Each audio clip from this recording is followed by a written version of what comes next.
Après 2 mois de confinement, l'Italie sort doucement de sa torpeur. Depuis ce matin, les 60 millions d'Italiens peuvent de nouveau sortir, se déplacer en ville pour aller travailler. À Milan, les rues s'animent et les passants sont presque tous masqués. J'aurais préféré qu'on rouvre plus tôt, mais il aurait fallu apprendre aux gens à marcher en respectant les distances. C'est surtout compliqué pour les jeunes enfants.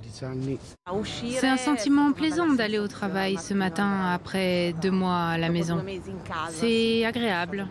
Il y a toujours un peu de peur, mais j'ai été rassurée par ce que j'ai vu dans le métro. Tout le monde portait des masques. Dans les transports, marquage au sol et masques obligatoires.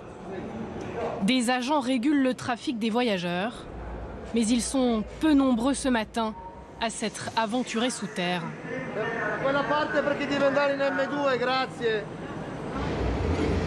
Pourtant, dans tout le pays, 4,5 millions de personnes ont repris le travail ce matin. À l'entrée de cette aciérie dans le centre de l'Italie, contrôle de température systématique. Les 2000 salariés doivent s'adapter.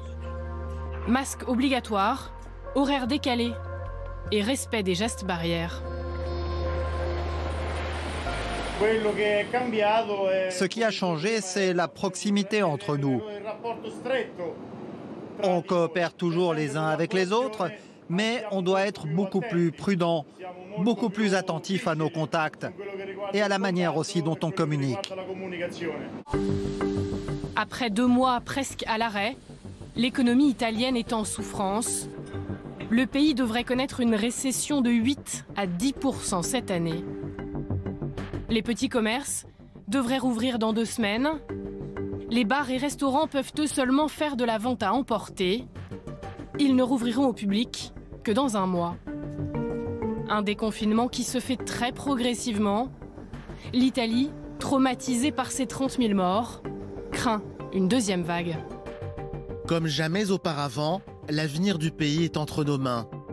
Plus nous respectons scrupuleusement les consignes de sécurité, plus nous retrouverons rapidement d'autres espaces de liberté. Ne gaspillons pas ce que nous avons minutieusement gagné en 50 jours. Le pays est encore bien loin d'un retour à la normale. Par précaution, les écoles restent fermées jusqu'en septembre. Les funérailles, limitées à 15 personnes.